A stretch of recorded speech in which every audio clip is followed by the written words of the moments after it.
मालवण मधलं आणखी एक हॉटेल तुम्हाला सांगतो, रापण रियासत, जे इथं ते कुठंच नाही अशी त्यांची टॅगलाईन आहे. आमची फॅमिली आणि सयाजीरावांची फॅमिली आम्ही त्या हॉटेलला गेलो होतो.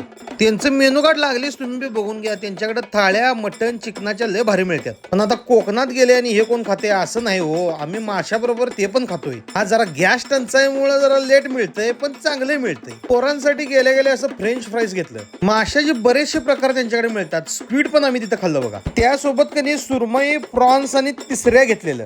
सुरमईची आणि तिसऱ्याची क्वालिटी दोघांची क्वालिटी एक नंबर होती. आणि सुरमईचे जे पीस होते ते व्यवस्थित तवा फ्राय केले होते. मासा तर त्यांचा क्वालिटी होता. आता म्हटलं मटन बघूया. मटणामध्ये तांबडा पांढरा सोलकडी मटन अंडी सगळं आयटम होतं. आणि आम्ही अशी सगळी पोरं बिरं सगळी येत्याची दणका देत होतो. आमच्या सयाजीरावासनी पण तिथली मासं लय आवडली. पोट भरून फक्त मासं खायचं आणि शेवटला असं फ्राईड राईस घ्यायचा. तुम्ही कवा तर मालवणला गेला असेल तर रापण रियासतला पण जाऊन या.